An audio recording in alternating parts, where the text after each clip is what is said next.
Another video. Today we're going to be going over the banned and restricted announcement that came prior to Series 10, and of course I have on with me a newly lost soul with this announcement. I have with me Pat O'Neill. How you doing, Pat?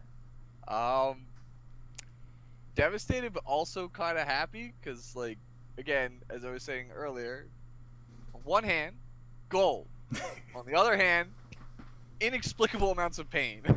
I feel you. And the moment it happened, and I thought of you. I just thought about the in the arms of the angels song. I was just like thought about you. You wouldn't be the only one. Yeah. All right. So anyway, we're gonna go ahead and jump into the first one, which of course is very simple. This is rest in peace, our hungry lady. Tell me, Pat. What are your thoughts on this decision? How do you think it impacts things going forward? And do you think it was a good decision? Okay, so as like a little like aside, for those of you guys who don't know, I really like playing Commander, which is a very casual Magic format. It's probably the most played format in the most played card game in the world. So it is like the casualist of casual games. And without getting into the rules of it or any of that, the number one rule in Commander is you just don't violate the social contract, which is basically don't be a jerk to people and let people play their cards the way they want to play them. So the number one type of thing that violates the social contract that everyone agrees is a gentleman agreement to not ever play is cards that destroy your opponent's energy. So for years, for like 10 years at this point, I have been like, nope. Anytime you tap your opponent's energy, you blow up your opponent's energy, it's the worst thing ever. So from that, like level-headed, logically, this is a good decision for the game. Banning a card like this because it's basically an uncounterable way to blow up like monocolored energy. Just absolutely destroys monocolored decks. So on one hand, that's really good. I actually like that from a logical gameplay design decision. It makes sense. The card never probably should have ever been made because it hoses monocolored strategies. But then at the same time, like it's like my favorite character that I've been playing for like a long time. I really like Android 21. I like the late 80s, early 90s anime aesthetic. I like the way the character's written and the backstory. So like I was gonna play it because like I really like this character no matter what, even though it's probably one of the most cancerous and unfun effects you can possibly have on a card. So yeah, do I think it should have been hit? 100%. Does it make me very sad? Absolutely. Yeah, you um, you can tell that with just it has the Gogeta Jr revive fact where you can tell like whatever maybe in the design process they were like, well, we need this card to do this very specific thing and we need it to win the game because of X. And in this case they were just like, well, multicolor is out, but then we're making this mono black deck in Hatchiyak, so we just want to have this card that just automatically is like an auto win slash hoses against it. But I think they just like took it like way too far.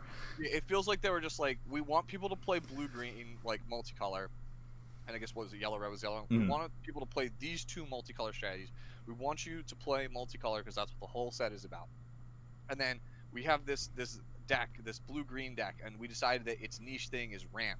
So like we need a ramp finisher, and it's like they just didn't know what to do, so they were just like, what's a thing that just wins the game at a high end when we get to a high energy total? Like what's the one thing we could think of that also reinforces dual color? Oh well, what if we just blow up all our opponent's resources so they can no longer play the game?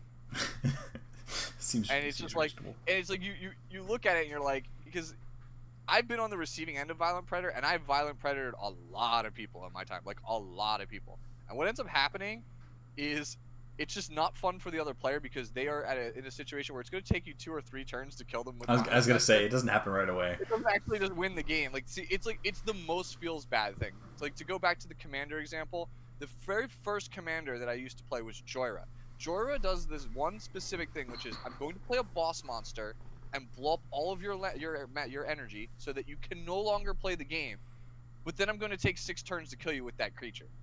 And I can tell you, I stopped playing it because nobody wants to be your friend when you are playing a deck that just says they're not allowed to play the game and they have to sit there for 5 turns and wait for you to win the game. They know they've lost, but they actually have to sit there and watch you go through the motions. It is super unfun to play against. Cool. All right. So, R.I.P. Hungry Lady. Hopefully one day there'll be something that replaces her, but for now, I think overall good decision. So let's go ahead and move forward to the next topic, which there's one man that is happy that this card is gone. Yeah, Gogeta Hero Revived finally received the ban today. And starting this topic off, I personally didn't think the card was even playable in a sense, like, because the amount of times that, even going back to Nationals last year when I was playing it, the amount of times that it wins you the game the turn it comes down is few and far between. And then with all the counters that came out, like Champa the Trickster, UI Goku, now we have the Jiren counterplay that can be sided in. Like, playing this card just always felt like a feel bad on 5 energy, because, you know, having diffusion, so you like -2 yourself, crit a life, that I just immediately started playing Turning the Tide instead, just because I was like, I'd rather just get 7 and win the game. What are your thoughts on this bat at Gogeta Revive getting banned? It's honestly, like, I know we have the meme picture up here with Frank, but like this honestly feels like a meme ban. Because I'm in agreement with you. I don't really think that this card's like super great. But if you look at the ban list on the whole, it feels like they just got rid of the high end cards that you can ramp into as early as like turn 3. Like, you can play Gogeta Hero Revived on turn 3. It's just probably not that good. And a lot of times when you do play the card, like you said, it doesn't just win you the game. Like, honestly, Turning the Tide feels honestly, way stronger in the current format, because like most of the time when you do play it, it's on a setup with things like the Bardock Overwhelm, and you just kill your opponent. There's not really anything you do about it. And like that feels really good. Getting hit by Gogeta is the same thing as Hungry Lady. You just are like, all right, well, how does he win the game? I think this is more again a matter of, we were gonna just ban it because we're sick of seeing like you didn't ban Hero Revived again Mm-hmm. on a ban list post. Like, this is honestly, this ban should have been like in set 7. Like, I have no idea why it's in here in set 10. Like, I'm happy so that the memes can finally die and new memes can be born, but it probably didn't need to get hit. Yeah, no, I feel you. Okay, well, that was a really short conversation because I don't think we have much to say about that or add about it. As we said, when back in set 5 when it came out and it was just like so egregious and over the line, it was one thing. But it's that thing that we talk about where it's like, you know, in Batman Begins where they talk about escalation, where it's like, you know, we get bulletproof vests, they get armor piercing rounds, like, and it just continues going from there. And this card is like the evidence of that. The fact that this effect went from this to being virtually unplayable is absolutely like just wild to me. Yeah, like, it's power creep is serious in this game right now. crazy. All right, so next thing, we got some bans when it came to ramp and ramp hate. Pat, what are your thoughts on the banning of Piccolo, Mass Saiyan, and then Plan for Destruction? Yeah, like I said, whoever I feel like designed this ban list, they just kind of hated out ramp. Like, if you look at the previous 2 and then now these 3 bans, like, they all have one thing in common: they're commonly played in ramp deck. So I guess we'll just go in reverse order here. Plan for Destruction is a card where I don't really think it needed to be hit, but at the same time, its sheer existence kind of is like, it's kind of like Objection. Like, yes, it's tied to only 2 leaders, but like, I think this is a better safe than sorry approach. They were afraid that, like, you might potentially be able to get things out. Like, we've been able to in testing. It's not a good deck, but we've been able to get Tragedy Overground into play on turn 3. And that might be a little bit, too close for comfort. Like, they probably didn't want to change the win con that they intended for the Zamasu deck, so they just want to kind of like take away from the consistency a little bit of it. And then possibly, since you can get to 9 energy on turn 3 with Zamasu or Goku Black, it's better safe than sorry. Like, hit the consistency. Who knows what other like crazy things you could do with it. So that's why I think they got rid of Plan. Forced Ejection Mass Saiyan 100% needed to go. I've always felt that this card is pretty much just the rulings on it. It just feels really poor in general. It's a poor play experience. I know you're a big fan of the taxes archetype, Matt, since you were like basically the first one to pioneer it. But like, again, social contract, blowing up your opponent's energy and not allowing them to play the game is a major feels bad. Richard Zapp and I have been basically playing the Zamasu deck since the cards were previewed, and the primary way that we win the game is just making it so our opponent cannot play the game. Yeah, We just keep but on 1 or 2 energy. how often have you actually won the game? Actually, not as much as you would think. We usually only win, like, we don't even have like a great winning record, honestly, with the Forced Ejection version of the deck. I actually think just the super linear aggro version that plays like, honestly, a glorified set 1 Vegeta is better. It's more consistent. And overall, Zamasu doesn't have like the greatest win rate in our play group, but like, I think that the aggro version is basically better than the forced ejection version, but it's still like a pain to play against it, right? Like you're just sitting there, just like okay, I hope he bricks so that way I can actually like do what I'm supposed to do instead of just sitting here and not playing the game. So again, it's major feels bad, and I'm not gonna miss it. Like I think it should have been gone a long time. Begrudging respect Piccolo though. Again, blowing up lands is not as bad, but it's not reusable and as abusable as forced ejection. I feel like this one probably was safe. I don't really understand why this one was hit. This one was like I didn't even play it in my forced ejection versions of Zamasu because I just didn't think it was good. Like Zap played it as like a singleton copy just because it was a blue energy. Yeah, I don't know. This one just feels like it's way less abusable. And honestly, I still wish there was some rampage. Like I think all we have right now is Dende, right? Am I mistaken? Is Dende the only just Dende? Yeah, and I think that card is terribly designed. Because it just has memory that just remembers from 17 turns ago that you played a ramp spell, and it's just super loopable and abusable. I think that is more degenerate than this Piccolo. This Piccolo has like very few ways to like abuse it. I think in the current format, Dende has loops. Forced ejection is a loop by itself, but Piccolo is not. So, yeah, that one probably should have stayed. I don't really understand that one. Yeah, I think it's hard to justify trying to get rid of Dende though, because since Dende, the first time you play it, is a 3 energy play, to only set your opponent back 1 energy is just like terrible. Like especially right now, knowing what we know now and knowing how the game goes, how powerful unisons are. Like, could you imagine like paying 3 energy for your Dende and then your opponent just like had already played a unison before? Like you would just feel so bad for making that play. Like you would just lose so much tempo trying to get that 1 energy. Yeah, I mean, I guess it makes sense because like if your opponent goes like you're playing a blue mirror and then they are on the play and they go Zeno and activate it, and then instead of on your turn you play Zeno, you just go Piccolo. That's pretty much a major feels bad, I guess. That's the only thing I can really think of. I still hate Denver, by the way. I know. And then Force Extra Master Hand, it makes sense. I don't think the card needed to go because the fact that it's Overwhelm for 3 and we have so many counterplays in the game, it didn't really bother me that much. And because the way that the card has to be set up, your opponent has to have more energy than you at the start of your turn. So the only way that really happens is if you are Zamasu or you're Zamasu, you're stifling your own game plan, so you're not playing cards like Obuni or anything like that, and then your opponent has to have more energy. So I was always fine with this card, but I get it. It's a quality of life thing. You don't want to create strategies that can potentially be used in the future, because we all know that Apes and Taxes was absolutely degenerate when it came out, because it's just like, I'm going to lock you at 1 to 2 energy the entire game, and I'm just going to kill you because my cards are better on rate. Again, it's just not a fun play experience. Like the Zamasu deck, literally games take like game 1 takes like 30 or 40 minutes because you are just sitting there looking at your watch going, hey, Zamasu, did you brick or did you win? Yeah. Did you brick or did you win? Because like that's all you're doing. You're just sitting there just spinning wheels until like you just miraculously either get through for the damage or you can't keep the lock up, and then that's it. You lose. Yeah. And then Plan for Destruction, to me, I think it's one of those things where it's like, the longer it exists, you're just always at risk. So like if you make any sort of blue bomb like in the future, it's like people are just going to take the tools that Zamasu already has or Goku Black already has and then put it with that new strategy to ramp to that blue bomb that's coming out. So I mean, you don't know what's going to be planned.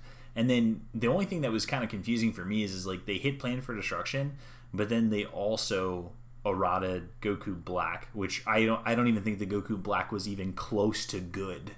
So no, that was awful. Yeah.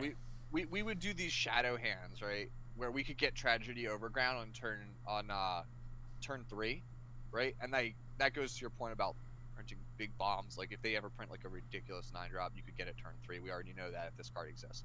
So you would get Tragedy Overground on turn 9 and you'd be like, great. But that's only if my opponent attacked me every turn and they didn't play a hand destruction card at all, and I still have 1 card in my hand.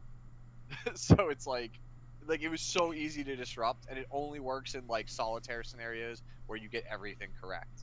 Yeah, I can see doing like if they didn't change that. Honestly, I wanted to mess around with Zeno the Playing God. Like just to reset your hand to 5 after you spend all of your resources. Like you don't even need that, right? Like Oh, no, Zen of the Playing God does reset the hand. I was gonna say, Yeah. I thought Unison only resets the board. I keep thinking it's like the same effect for it's -5. But yeah, no, I could see that being a thing for sure. Yeah, but unfortunately, it won't be Maybe, anymore. again, maybe like you said, there's like things we don't know. Like they've been talking. They just did that poll for like the new reboot leader thing. Mhm. Like maybe because Goku Black, I was shocked that it wasn't in the first set of reboot leaders. Right? Same. It's like it was so popular and it felt so obvious. So like maybe there is a reboot Goku Black leader in the works. It doesn't explain why they banned it now, but like who knows? Yeah. All right, well, that's it for our ramp cards / ramp hate cards. So we're going to move to the biggest erratas. We're not going to really touch on the ones that are smaller. We're just going to go straight into the heavy hitters. So actually, before that, we have to. Ready yourself, boy. He's like, you talk about Goku Black, man. You gotta remember me. I almost forgot the most egregious card that's actually on this list, like the card that probably deserves to get the hammer the most out of everything. Turles the Unstoppable Ghost Warrior. Pat, what are your thoughts? This card is basically egregious. Like I handed Bibbidi in Vegas to Chris Welch, who is retired and hasn't played the game in like 6 or 7 months. I was like, oh, you just play this card on turn 1, you pitch this Beerus in battle, and you just deal 4 damage turn 1. And then like you look at Tournament of Power, right? There was in one of the, I think it was the top 16 showcase match. Mm-hmm. This man opened Beerus double Turles, and then also swung with a 1-drop Bibbidi for damage. So that was what, like 7 damage? Mm-hmm. 6-7 damage turn 1. So I was like, oh, this card is absolutely broken. Like what? Like this is a card that probably should have been locked to Hatchiyak, right? Like this is a promo that was supposed to be with the Hatchiyak deck in set 8 when all those cards came out. So this card was already egregious. And then with Dropbox 5, Nigrishi just added value to it. But you're like, okay, it's fine, guys. Like there's no like super efficient way to do it outside of like set 3 Mass Saiyan, right? And then Vigex shows up, and you're just like, well, hold on. Well, hold on. So, and then Vigex makes it worse because Vigex can get like 3 to 4 damage turn 1 for free anyway. So, like, in these like crazy magical Christmas Land hands, which actually aren't even that Christmas Land because they happen a lot, you're looking at somewhere between 4 and 6 damage turn 1. Mm-hmm. Yeah, so, no. Yeah. And this card, like single-handedly just ruins the idea of unisons. Like, just having something that's just a constant 15k attacker against it, and then the combination with Nigrishi, like you're getting 3 15k swings. So like the likelihood of a unison sticking around is like it's like impossible in the early game. Like the only way that you can get worse if you're blue, right? Yeah, because blue has Zeno. Yes, they don't even need to. They don't even waste cards on it. Like Turles like single-handedly just checks your Zeno hard. Yeah.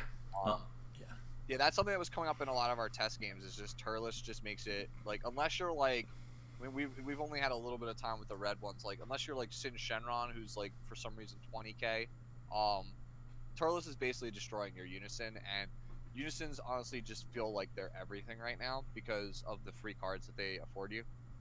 Like in testing so far, Trunks, Frieza, and even the little bit of testing we did last night with Yamcha, like the Yamcha, it just feels so impactful, and you want to keep your unisons alive to just keep accruing value and having access to those free cards.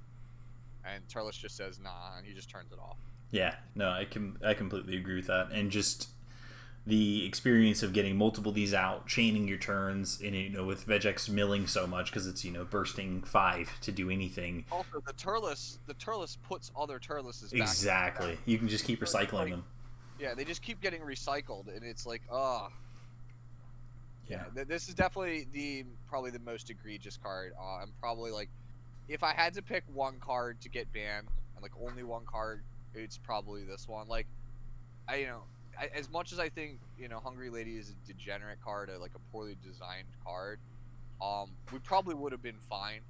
People would have found a way to get around it or beaten it. But this card has given a lot of headaches to us, obviously. And then like I hear stories about on Untap, like more casual players that are just playing like their casual brews.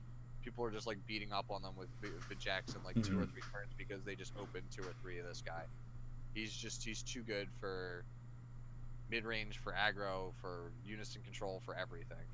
Yeah, I mean, we thought that Scrambling Assault Sun Goten was like busted with Bardock, and it's like has the very similar feel for 0 energy, and you're just playing this card, and then you're having to pitch a card to get 15k attacks. So you're getting 2 15k attacks without having to combo. You're just getting rid of 1 card, and then you're playing this for absolutely nothing. So it's like, if that combo in Storm was way too powerful, then obviously this card pushes that even further, because you're doing everything for 0 energy instead. And then now, since drop areas are becoming more and more important to deck strategy, like, discarding a card feels great. Like, like, discard your Great Ape Saiyan Instincts. Okay, that's fine. Discard something. It's not even a big deal anymore. So, yeah, because previously, like, one of the ways to deny people was like, well, if I just negate his attacks, like, he can't actually combo the card into the drop. So it's just like, okay, well, this is another way to get the card I need in the drop anyway. Like, it actually helps you. Like, it's not a drawback at all. Nope, not at all. Cool. All right, well, let's move on to those erratas that I talked about. First one, let's talk about Piccolo, man. How do you feel? How do you feel about what they did to Piccolo? Oh boy, it's bad. Like, this is a ban / errata list that just feels like it's just targeting me. It's like, your favorite color combination, blue green, gone. Your favorite character from the new stuff, gone. Your favorite character from the old stuff, gone. Like, so yeah. Piccolo, my biggest problem with Piccolo and why I didn't really play him that much is because I thought it was kind of lame that you could just sit there and not actually have to engage in the game to, accrue resources. So, like, in my head, I was like, if they ever errated this card, what they should do is, when this card attacks, yeah, look at the top card of your deck, put on the top or bottom, then draw 1. I'll be like, that would have been a perfect errata.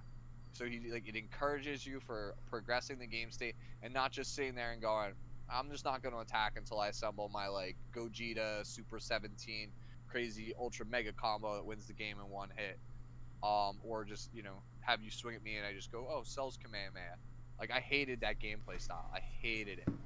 Because the games are just really stale, and the mirrors are even more stale than that. Like, it's just nobody ever actually makes a move. It's frustrating. So I wish that they made that change, and instead the change we got was, you can still play lame, you just get no card advantage. In fact, you get no card advantage at all. You don't even draw a card on the front side. You don't draw cards at all on this leader. Like, this leader is dead. Like, just Viking funeral for all of your copies of this card. Like, yeah. It cannot draw. You literally only draw in your draw step. There's no way to draw with this man. He's done. He went from being one of the best card selection / card advantage leaders ever printed to probably, outside of, like, some of the set 1 leaders, the worst card advantage leader ever printed. That's how bad they did my man's. Yeah, it really is. Just at that point, when you make such a drastic change, you might as well just, like, ban the card at that point, because it's just its existence. This just feels like they probably should have just banned this card. But it would just kind of be, I guess, a bad look if you banned a card that came out in, January? Yeah. Yeah. So I definitely think, I agree in that respect when it comes to designing leaders that are forced to attack to accrue card advantage. Like, that's, like, my biggest pet peeve is decks that just, like, don't do anything on their turn, because you just notice how boring the games become. Like, if you ever play against Piccolo, if you ever play against Surge Cell, and they're just sitting there, and they're just like, okay, I'm going to do my thing, I'm going to pass turn, and I didn't interact with you that whole entire turn. And then it's like, it's terrible feel. 21 is one of the stupidest matches I've ever played. I literally sit there and I do nothing until I get to 10 energy, so that way I can play a 2-drop and then play Victory Strike and then kill you. Yeah. The Piccolo player literally never attacks. The battlefield is literally clone tokens. There are no other battle cards in play. Yeah. That is literally the game. It is awful. It is an awful play experience for both players. Yeah, completely agree. I mean, that's one thing I could say about, like, 21 in this instance. It's like, at least 21 does have to take an action to draw the card. like, I get it, you're getting rid of a clone token, but at least you're doing something. But in this instance, Piccolo is just incredibly boring, and I'm glad, honestly. Making a leader like this worse is great, because again, it's that thing, like I said, about playing for destruction. As long as a blue-green leader always, like, is there, that's always strong, then it's like you're always at risk. So it's like they can't ever, with this card being as is, they can't ever print, like, a busted unlocked green unison or a busted unlocked blue unison, because then it's like, okay, well then I'll just play it Piccolo. Yeah, and you could tell also that they seem to be kind of like worried about this card, and obviously Goku we'll talk about in a second, because like I don't know if you noticed, Matt, but a lot of the cards in this set say if your leader is mono Mm-hmm. X, so it's like they have to be aware of how good Surge is. Yeah, no, hands down. Okay, and that brings us to Son Goku Surge Divinity. He only got a change to the Awaken side. In the Awaken side, the biggest thing was activate main slash battle, and it's only during your turn can you use the effects, which is interesting because when I was playing this deck at first, when it first came out, that's basically how I was playing it. So I was playing it as more like an aggressive strategy, and then of course it ended up becoming what it did. But how do you feel about this change, Pat? I think this is a really good change, like a really, really good change. Because that's the thing. When I first saw this card, I was thinking the same thing as you. I was like, oh, it's like a more aggressive version of Beerus. Like we can really stick it to people with this critical effect, which will allow us to set up like intricate double strike plays to win the game. And then like blanking our opponent's board. We can use that to basically shut off blockers, like because that's like a red thing, right? Like there's been Mm-hmm. red leaders in the past that just bypass blockers and things like that. So I was like, oh, like he's cool. Like he's a really aggressive card. I'm probably not gonna play him, but like he's a cool alternative to Beerus. Beerus felt like more mid-rangey. This feels like a more aggressive version of Beerus. And then, of course, January rolls around, first events with this thing come out, and like I see everyone is playing it as a defensive leader, and I was like, wait, what? And like, oh yeah, it's for the turn, and it works on both players' turns. Like I'm like, wait, so the 10k pump is not for just the battle; it's for the turn. Like, well, yeah, he's got a double sensu being built into the leader. I was like, oh, so he's a control leader. He was probably designed as an aggro leader, but apparently he's a control leader now. So yeah, this just feels like more in line, I think, with what the deck originally, at least how I felt it probably should have played. I mean, if you look at red yellow as a color combination, all of their cards are aggro. Like there is no like defense to be had at all in that color combo. Yeah, and just already, trying to wrap my head around it as we move forward. I still think it's really good for red yellow. Like I still think just like draw two, discard one on the front side when attacking is very powerful, and then combining that with, the awaken to untap one, draw three, to filter even more so, and just the new red unisons that are coming out. I don't think that Surge Q takes too big of a step back. I do think, of course, he's not going to be as centralizing as he was Yeah, before. But he's still incredibly playable, and being able to use that front side, choose all your opponent's battle cards, generating barrier, and get their skills for the turn, and then being able to wipe their board, or even just giving yourself plus 10k and critical when you're trying to close out the game. Combining that with all the unisons cards that are coming out, the free counters that have come out, I still think that he has way more relevance than people are giving it credit for right now. yeah. He went from being like, in my opinion, this was the tier 0 leader. Mm-hmm. I felt that if you were playing to win, you should have been Surge Q.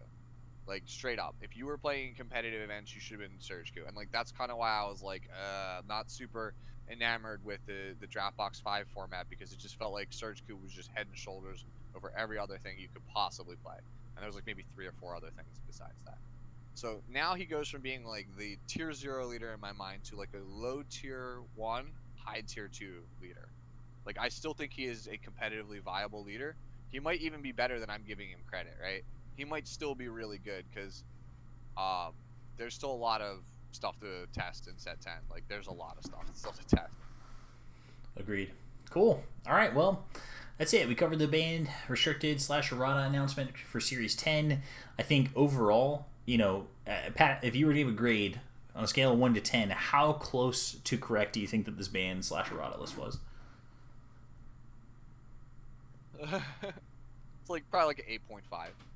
8.5. So you think they didn't have too many misses? Yeah, like I said, Piccolo, I guess like the leader obviously is the most egregious thing to me on Yes. the entire list. It's like holy crap bad. Um, but other than that, like I can see begrudging respect Piccolo, and I can see plan for destruction. I don't like know if I agree with them necessarily, but like I'm fine with it, right? Um, almost every other hit was basically correct. The errata to Surge Goku is like chef's kiss. It's like it's freaking perfect. But like Piccolo is really the big stain. The Surge Piccolo leader. I don't even like the leader. I honestly hate playing with and against the leader. I still think they ruined him. Man. They absolutely ruined him, and that's the biggest takeaway I have. Otherwise, perfect list. Yeah, no, I completely agree. I'm much closer to 9/9.5. I think that they got very little incorrect here. I think Piccolo was just the biggest one that where they kind of missed the boat, but otherwise everything just feels like a quality of life like boost to the game itself for Series 10. And then as we move forward, you know, it's hard to see something becoming over centralizing at this point from just initial testing we've done to, you know, just this new ban list that's come out. So I'm pretty excited to see where we go from Series 10. Yeah, I mean I'm inclined to agree. There's gonna be, it feels like a relatively wide open format. We haven't done all the testing yet, but like a lot of things seem really viable and really good, and most of the very punishing aspects of the game seem to be gone. Like the lightning fast aggro decks, feel like they were taking like a half step to a full step back, and all of like the high end bombs that you can ramp into, feel like they have checks, or like there's like sufficient ways to answer them now, as opposed to like they just banned the two uncounterable ones. So it feels like this is going to be a really fresh and fun meta. I feel like a lot of people I see complaining online, I think they don't really get that. Like, Mm-hmm. I feel like the more competitive players are upset that they lost their like power strategies, uh, or like other things like that. But I do think now there is a good balance between like all of the archetypes in the game right now for the first time in a while. So very excited to play Series 10. I am as well. All right, Scrub fam, I appreciate you guys for watching. Make sure if you get a chance, hit the like button, turn on your notifications, subscribe to the Scrub fam. Pat, do you have any more thoughts? Yeah, one last thing. If you guys think we're wrong, or you guys think they missed anything, let us know in the comments below. That would be super helpful, because I'm always interested to see what hot takes people have, especially on this subject, because the Facebook group is lit with a lot of this stuff.